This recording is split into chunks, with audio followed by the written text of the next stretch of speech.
I have never been more disrespected as a creator than I have. Sometimes we have important to do, and that goes before you. Have you ever cried after reading comments? That was really A recipe of success for chess.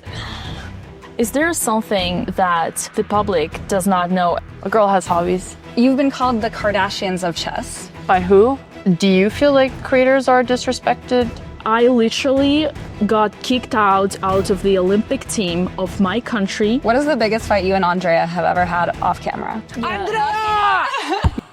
Hello everybody, I am Women's Grandmaster Dina and together with me is my lovely co-host Emily Plays Chess, and today we are beyond the excitement of having the one and only, the Queen of Chess. Okay. quite the title, Dina, thank you. The Queen of Chess content, Alexandra Botez. Thank you, Dina. That's quite the intro. It's lovely to be here. It was nice to finally meet your partner in crime.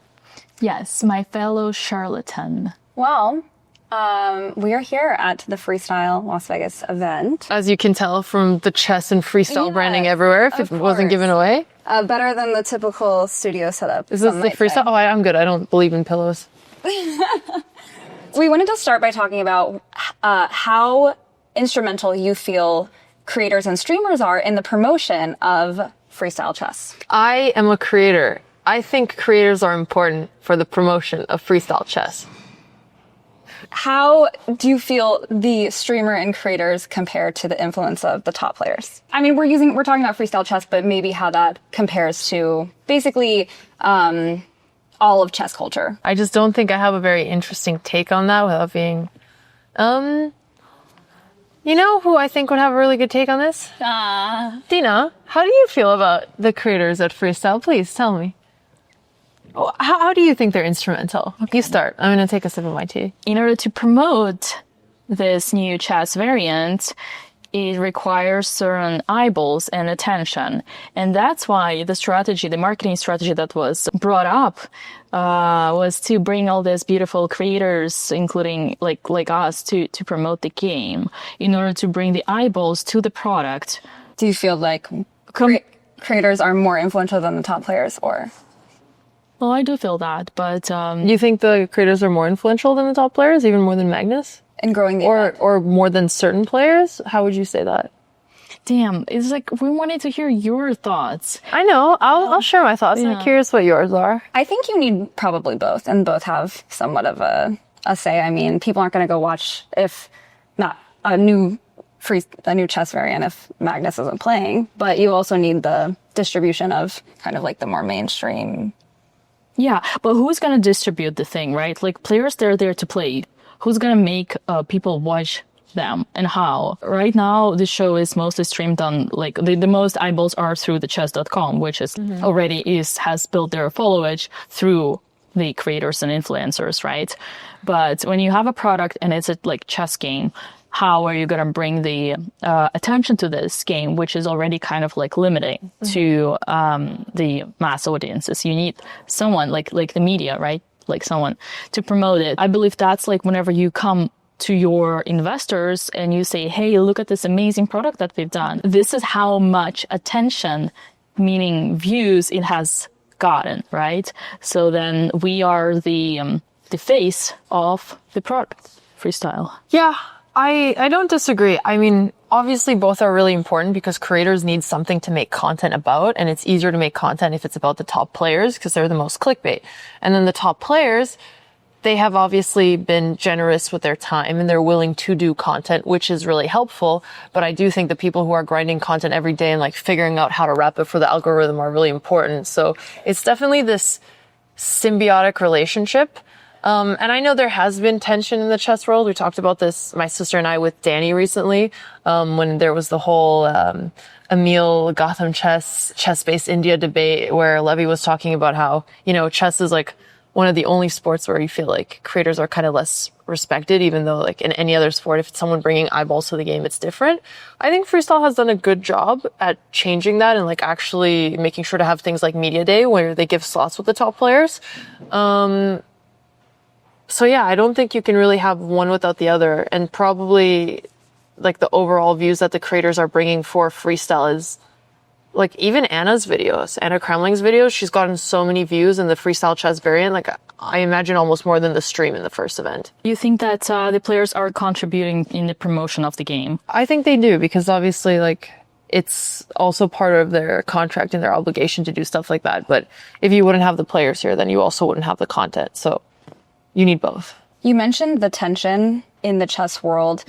You've mentioned before that it's the top players resent creators and streamers. I don't think all top players. I think sometimes at the professional level of chess, there is some resentment or jealousy, which I sort of understand, because, you know, it's people who have dedicated their life to a game and they see other people who are maybe doing more success than them who they deem as not nearly as good at chess. But of course, there's a flip side where being a content creator is also extremely competitive and requires a lot of time and sacrifice and all that stuff. We did set up a set and we kind of didn't mark it, so we kind of destroyed the set. Well, careful, camera. I'm the guest here, so I'm going to let you guys talk it out with them. We booked the studio. Yeah, but still there could be some sort of communication when you can see lights around, especially when you use my lights. That's not ideal, but I understand also that we sort of mark the set as in use. So. Yeah, we were told we could just use everything. But this is the studio that we booked. Yeah, but sometimes we have important shit to do, and that goes before you, unfortunately. But I understand This was that you also have to. a great conversation point for our podcast. No worries. You grab what you gotta grab.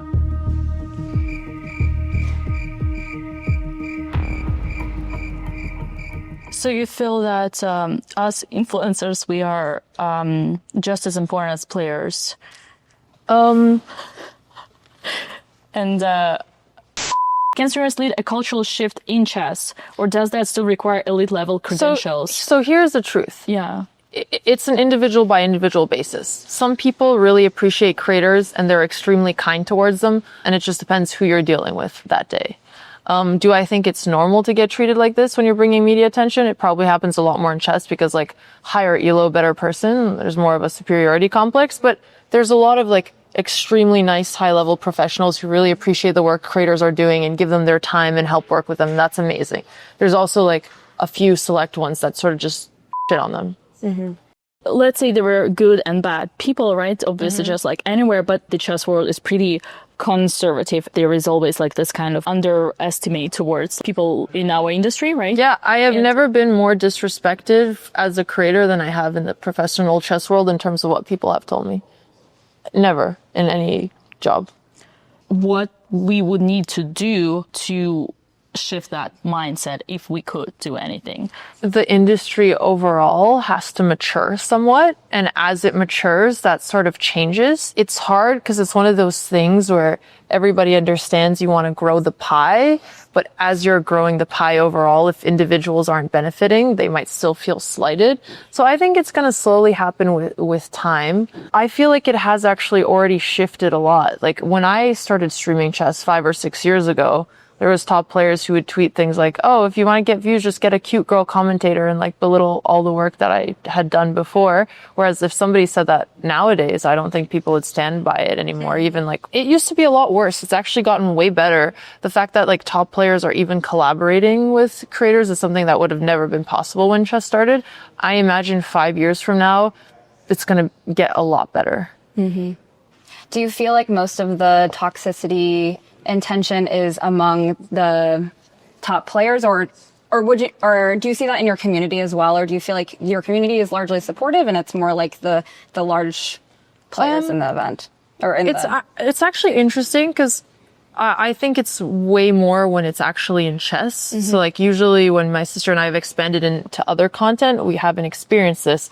My sister actually talked about this on one of our podcasts, and she has a more interesting take because my sister is like 1900. She's not a title player, and she's constantly getting shat on for her chess or like being told she's bad or stupid or treated for things like that, when my sister is probably one of the most entertaining chess creators out there by far. Mm-hmm. And it's something she's only felt from chess, which has actually kind of pushed her a little bit away from wanting to do that kind of content, because it does feel really bad. I do think it's somewhat unique to chess because, again, so many people identify chess as being this intellectual sport. The better you are, the smarter you are, and that like that's the highest thing you should value, which sort of makes sense when it's a competitive sport like that. But also, again, doesn't make sense because like making content around the sport is also obviously important. I don't want to like push it too hard on the competitive chess players either, because they also have a super tough life trying to make it in competitive chess. And I think like, you know, hurt people. So it's like usually when something's not going well in their life, when they take it out on the creators,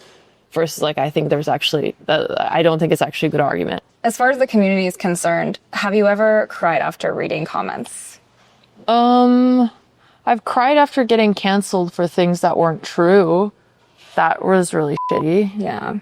But like not a single comment from like someone on the internet. No. Yeah. Is there any sort of rumors or things out there still that you want to set the record straight on? The problem with these rumors, even when they're fake, is if you bring any attention to it, it just brings attention to a fake rumor. So like sometimes you feel like you can't even reply, even if something's not true. So no, I would probably not bring anything up. Yeah. At what point do you feel like it would need to be addressed? If it was something that like didn't blow over because it was a nothing burger and it was still like coming up in my life, then I would.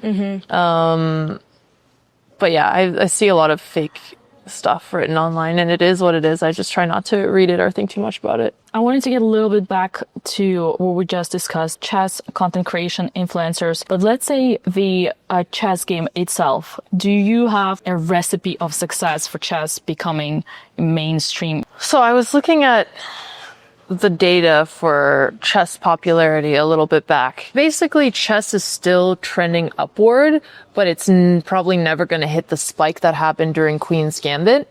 But it's still growing every year, just a little bit more slowly. So I think what generally happens is just going to continue trending upward. It's going to continue growing upwards. And every now and then you catch lightning in a bottle. Like all the biggest chess booms happen with things nobody would have been able to predict. And like that, it could be a cultural phenomena. Like next year, there's going to be an A24 movie on the Hans Magnus drama. If that somehow hits #1 on Netflix or whatever streaming platform it's on, chess is going to have another huge boom. When chess has some like new milestone in cultural significance, it's going to bring the whole industry as a whole. I just think those things you can't really predict when it's going to happen. So I feel it's like one of those things where, you know, people call it luck, but if you stick around long enough in an industry, you're going to catch one of those lightning in a bottles after you've already been doing it. That's what happened for me with chess and chess content. Like a lot of people assume I just started streaming and it happened within a year, but I had been doing chess content since I was 15 or 16. And it only happened at like 22. And obviously it wasn't full time, but I had started something like that for a long time. You're like, I think on Facebook, right? That's right. Yeah. Yeah. We wanted to shift gears a little bit and talk about your life outside of streaming and chess. I'm not even a streamer anymore. But yeah. Well, you know, I think that's still... No, well, you're right now like doing the next show, right? I mean, you are as like your channel doing the next show next. But that's... Oh, yeah. Yeah, the next Okay, show. I mean, yeah, obviously we still stream occasionally. It's like, But when I call streamers, it's like someone who's streaming at least 5 days a week, like full-time streamer, you know? Not someone who streams occasionally. Yeah. Yeah. Do you feel like you're still kind of boxed into that? Definitely not. No? Like you don't... Okay. Or you don't feel like I don't that's how feel people boxed see into you? anything. That's great. Okay. I don't like to stick in my lane. It is what it is. Yeah. You and Andrea have built a powerful brand together. Is there something that the public does not know about the business side of Alex, and what is she working on right now? I'm sure the public doesn't know a lot about the business side of Alex because I like to dabble. My sister and I are launching a new channel, a podcast. It's going to be like Lex Friedman meets Theo Von interview show about anything and everything. I've also been working on a chess-inspired video game.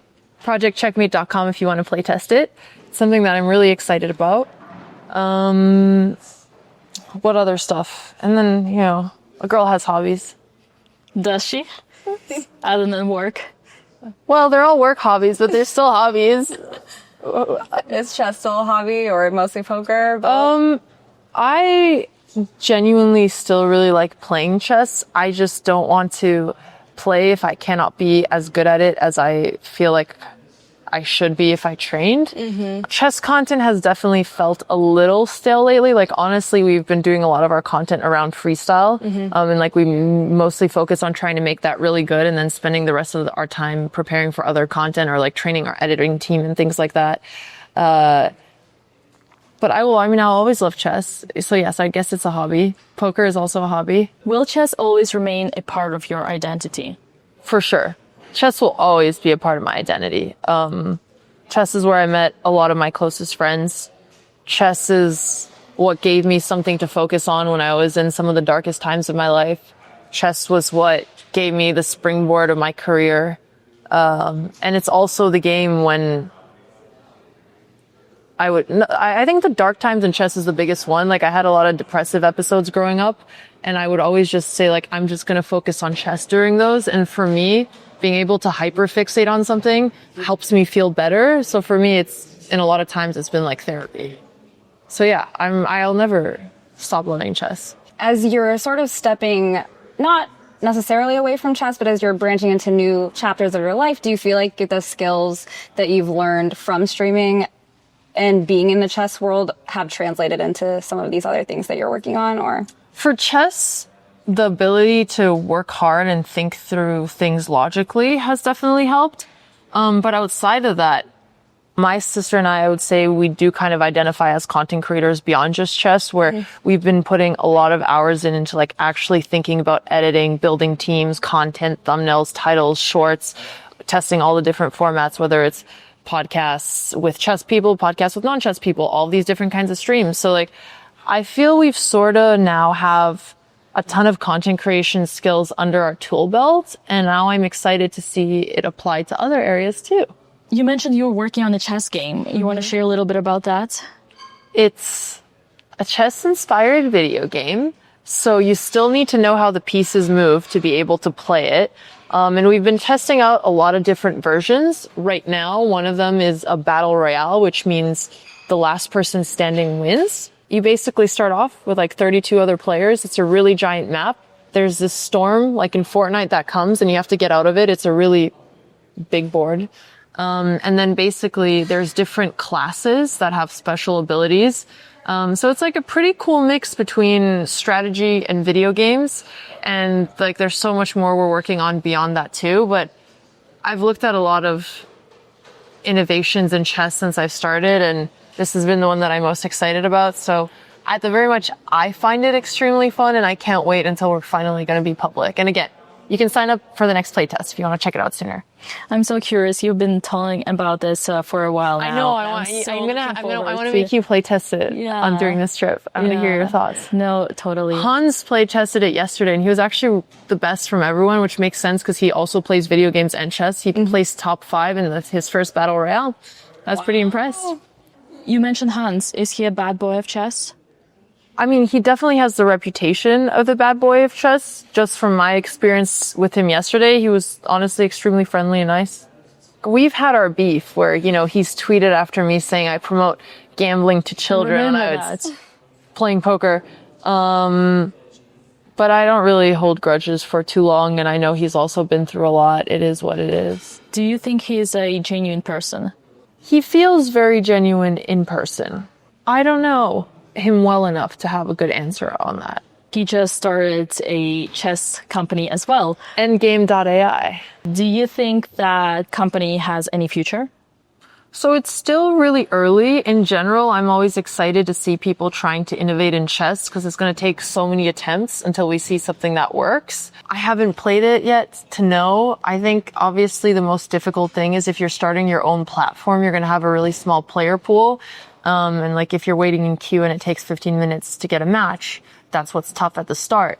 So I know that Hans is going to start doing these pretty big prize pool tournaments to bring in people, and we'll see how many of those players stick around after, and if that's, enough of a draw to bring people in and then also retain them. It's one thing to bring people in, it's another to retain them.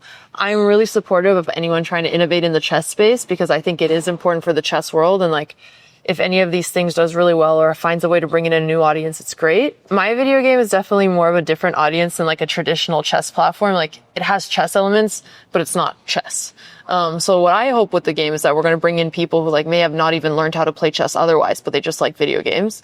For Hans's audience, it's definitely more competing with like League Chess and Chess.com, more of a direct competitor, which obviously has potential if like they figure it out because it's a really big market, but it's also really tough because you're just competing with the same pool of players. Okay, let's talk a little bit about you and Andrea, your family, or like your sisterhood, and then kind of like your life as, massive chess content creators. You've been called the Kardashians of chess. By who? By Dina Belenkaya? some people. Let's say some people. No, I love it. Please.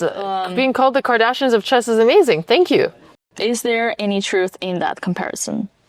We are a family. I don't have as many sisters as the Kardashians. What do you mean you have me?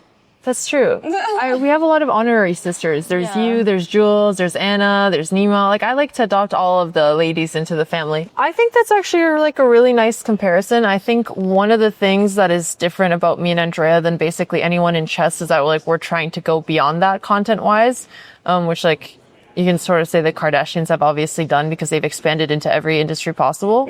But like, I don't want to flatter myself. Like that's a big thing to say. She's too Modest. too modest, yeah. What is the biggest fight you and Andrea have ever had off camera? I know. I mean, Andrea and I have certainly gotten in some heated arguments and there was moments of tension in our relationship. Like I remember one time during Botez Abroad, it was our first one. We were in Norway. We had been traveling for gosh knows how long, filming, working every day, super long days. I was also sick. I had strep throat. We were sharing a bed, obviously, to like save money, all that stuff. And we got into a really big fight that night. And I think most of it was because of like fatigue and fatigue and exhaustion is the same thing. But yeah, some really not nice things were said between us. And I remember I was like so furious. I was shaking. I'm sure Andrea was also really upset. But the thing about me and Andrea is like, we're very fiery. So like we fire up into a fight, but I don't think we've ever had a fight that's lasted more than one day. Like we always apologize. One of the things my parents always taught is like never go to bed upset at each other. So like Andrea and I squabble, we bicker all the time, maybe like married couples, but we just recover from it extremely quickly. And then, we honestly like have an incredibly wonderful relationship to the point where I feel like people are maybe assuming that like I'm trying to farm this and make us look really wholesome, but like she's my best friend. We live together. We work together. When she was 18, I told her, don't move to college. Don't go to college. Come live with me. It's 5 years later and we're still working together every single day. So the fact that we've done that and that the relationship has only gotten better for me is like probably one of the most meaningful things about all of this.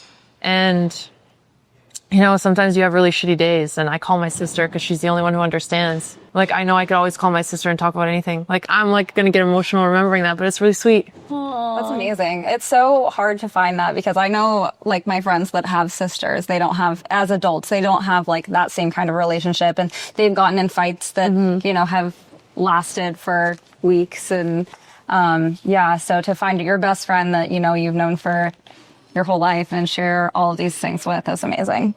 Especially that you guys have still like a somewhat difference in age, right? And but like I finally feel at the point where like we're real partners and now we're getting on this adventure where we're going to start a new channel and work on a podcast together. And like we've been working on it every single day together. We just stay and we grind. And it's like, wow, like I really feel like we're partners and there's nobody else I'd rather do this. And whenever we get in fights, we're like, you know what? There's nobody else I'd rather work with other than you, so I guess we gotta make it work.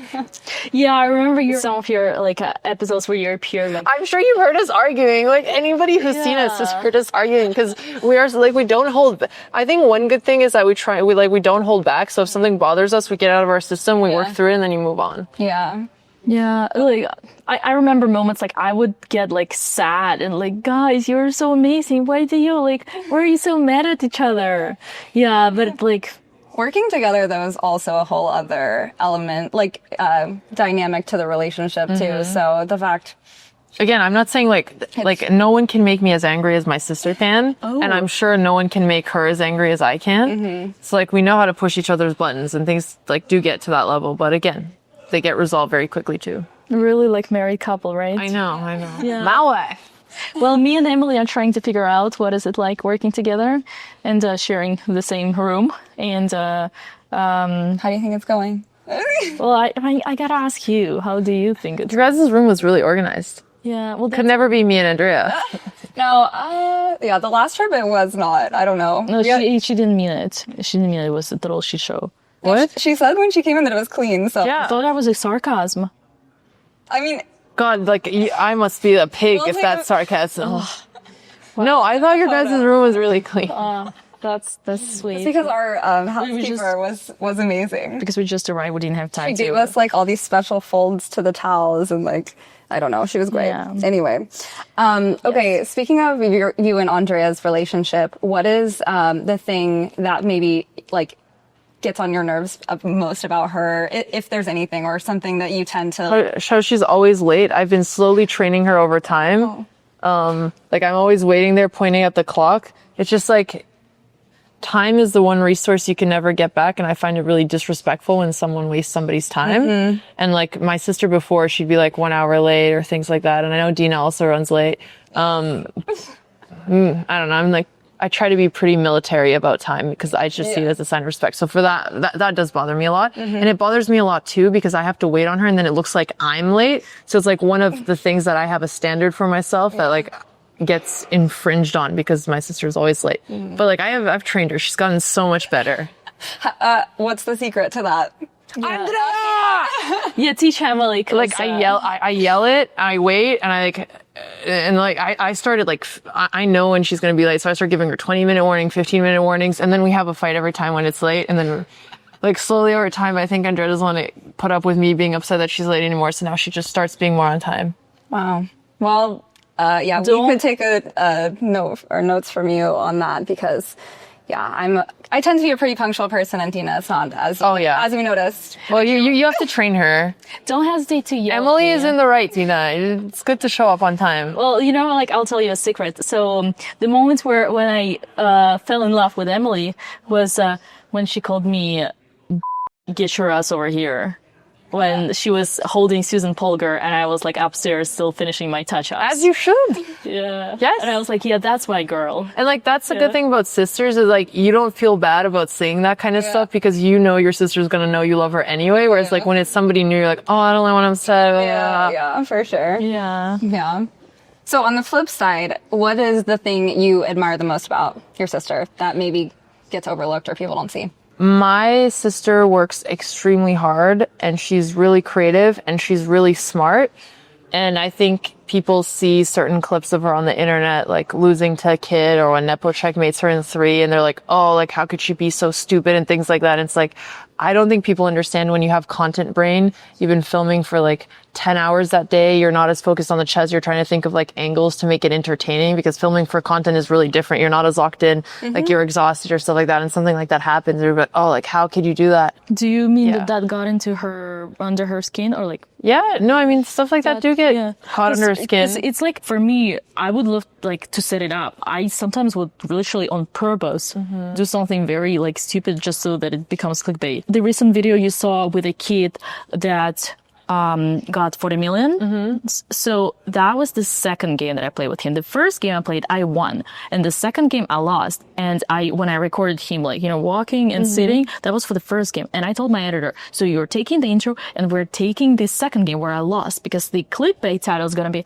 like, I lost to a 10-year-old. Like, I love doing that. Yeah. When it happens to us, it's not on purpose. But I also don't think it's like a reflection of intelligence, and I don't think it's a game in a normal circumstance where you're focused or actually playing chess. It's like you have a timer, like you're trying to get the next people in, you have a certain amount of time, you've been filming all day, etc. So yeah, I think that's kind of not the best portrayal. What do you guys think each other's best strengths are? Dina's very direct, and she will, she will negotiate until she gets her way, and I'm like the yes person in pretty much every situation. So from that standpoint, I've like learned a lot working with her of just like, you know, ask, like, demand what you deserve and Stand up for your rights. and stand up for your rights, as she says. But yeah, and then you're just like on camera, very, you know, she comes across with her like very Russian kind of intense persona, but in real life she's like so sweet and a really good person. And yeah, She is. She has a hard exterior, but I don't think people understand how sweet she is on the inside. yeah. Oh, you guys gonna make me blush. Well, Emily, on the other side, is everything I'm looking for to become, which is polite, smart, reserved, yet very, like sweet. And you like, she's kind of like attracts you to be around her, and she doesn't even need to say anything. Like just like, she has like this, like one of those things where like my mom always used to tell me, shut up. People will think that you're smart. So that's the vibe that Emily gives me. And it's like, but it's in a good way. So don't open my mouth. And I like things that I could not understand first, and I only started reading it like when I got to know Emily better, was that she actually is a perfect bullshitter. So she's gonna be very polite and very like saying exactly what needs to be said, and even if she doesn't like or disagree, but like now I know when she bullshits, or now I know when she pretends that she doesn't listen. But this is like such a diplomatic qualities. American versus Russian. Yes, that I really admire and love. And on top of that, she's not an immigrant, which makes her being, the native speaker of the podcast. Oh, okay. So I wasn't sure where we were going with that one, I'm gonna be honest. Yeah. Okay. Yeah. Interesting take. So that's very important. That's very sweet. Yeah. The start of a beautiful friendship. Yeah. How has your guys' freestyle experience been so far? Take it away, Dina. Sorry. No, this is a beautiful event, beautiful hotel. We're gonna do the American side and then the Russian side. Okay, America, you start. Russia, you end. Okay. I think it's been very nice. It's a beautiful hotel. The team has been lovely to work with. And yeah, it's been lovely to be here. Dina? So the reason I'm here, and probably the reason you are here, is you, Alex. You pitched us. You kind of like threw us into, you guys gotta do it. This is a great place. You gotta do this amazing things. Am I about to be in trouble? No, if it wasn't for you, we wouldn't be here. So, well, first of all, thank you for making that happen. Mm-hmm. And second of all, sorry, I'm just waiting for the butt. I'm a little nervous. This is a day 2, and so far we have had some unfortunate experiences, such as things that we came for did not go as planned. Meaning, out of 20 players, we only got a chance to talk to one of the players. And 2 of the biggest fishes here canceled on us. And we lost the 3rd one because of the conflict in the schedule. Let's say things have been Let me ask you then, throwing you back to your first question, do you feel like creators are disrespected in the chess world by, let's say, higher level players? I literally got kicked out of the Olympic team of my country because I was taking photos and posting them on Instagram before the round. And that was 2 years ago. Then a year ago, there was also And this happened when you were already, like, you should have qualified by rating. I switched from Russia to Israel in 2022 for certain reasons. I played my first Olympiad for Israel in August 2022. That's when I got a lot of criticism from my federation by taking photos and posting videos and doing that before the round and being a little bit too, distracted. A year later, I played another competition for the team, was European Team Championship. Kind of the same thing, that I was making videos, I was, recording all that stuff, and that was not professional or serious. And when I'm at the chess tournament, I should be supposedly focused on chess and on the preparation. Therefore, I'm not taking it seriously. And so I should not be in the team, even though I'm like number 2, 3 by rating from the active players in the country. I got an invitation from a new club for the country team championship, and that was a very sweet thing. And the guys were extremely supportive, and I came and I got 5 out of 6. I like won all, like most of the games on the board won. Our team finished almost first, like tied for second, even though our goal was from the start to finish in the top 3. That was an amazing experience. And even though I was posting all the videos. This is what I mean on the first thing, where it's like there's some people who really don't like it and some who are supportive. Yeah. So, and then our captain like said, Dina, I'm gonna make them like get back and like take you back to the team. Later on, I got a call from the coach of the national team, and he said, well, see, Dina, I will be okay to take you back to the team on one condition. All your photos and videos you shall only take and post after the round, but not before the round. And this obviously doesn't come from the coach. The coaches, you know, they're like underwear being changed every year because like they get fired because the team doesn't get a best. Yes, like, in chess, they only change their underwear once a year. Yeah. And, well, that's why the chess players stink. I obviously understand that does not necessarily come from the coach, but mostly from the federation. And most chess federations in the world are extremely incompetent. Like whether it's US, Israel, France, like, I don't know, Germany, you name it, right? I think you should make an enemy of Canada. every country. Keep going, Dina. Hungary, like literally Polgar sisters would not be excluded out of the team and they don't like play, right? Boris Gelfand, number 1 from Israel, who was a world chess champion contender, he doesn't play for a national team since like 5 years already. It's the same conflict with the federation. So I understand it comes from the federation, but it also comes from the players, from the other, you know, my teammates who are presumably jealous or just not willing to understand. And the coach told me, like, listen, like this thing will distract your team members and the federation. So whenever the team tanks and gets to like a low place in the end, they would come after me for answers. That means that whenever I come, I have to play good. And if I don't play good, then it's going to be blamed on this. Yeah. Yeah. And then, which is a lot of extra pressure. Exactly. Because you could have a bad tournament for numerous reasons, obviously. yeah, you know how it goes in chess. And on top of that, like the Olympiad is already a stressful event. And I told him, well, listen, on principle, I don't understand why other people shall decide what is serious for me, like in my own behavior and routine before the chess match, what is serious and what is not. Every chess player, every professional chess player has their own recipe of success. And for me, oftentimes it has been the fact of being inspired, being in a good mood, being in the zone. And everything that I do, content, like, you know, social media, this is what gives me like the purpose in life. This is it's like my baby, you know, it's my biggest inspiration and like passion. So you unhinged me. But that's good. I think we wanted to wrap up with your personal life. I don't know. Are you seeing anyone right now, or are you single? Do you want to share that? I'm not looking. Let's not let. I'm not looking for anyone, and I'm over it. Okay. Yeah. Actually, one day, ChatGPT. So actually, the reason I brought the robot here is I wanted to do a bit about dating a robot and ChatGPT. So I messaged my friends with the robotics company. They're like, no, we're not doing that. We think it's in poor taste. Like, we've spoken out against the Kardashians. So I was like, okay, fair enough. What about chess? And then that's how we got the robot here. Oh, that's funny. Has a guy ever pretended to be into chess or play chess to try and date you, but he really didn't? No. Oh, okay. I would know. Yeah, it wouldn't take long. It wouldn't take long. Is it hard to date when you're known as Alex Botez, the chess star? Honestly, I'm just not thinking about dating anymore.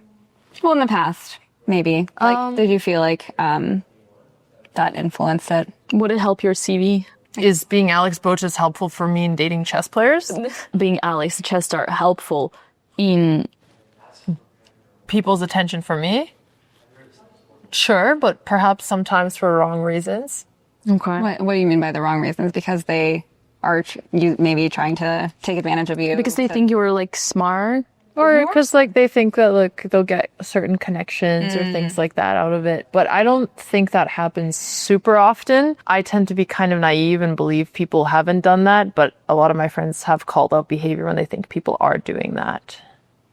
So who knows?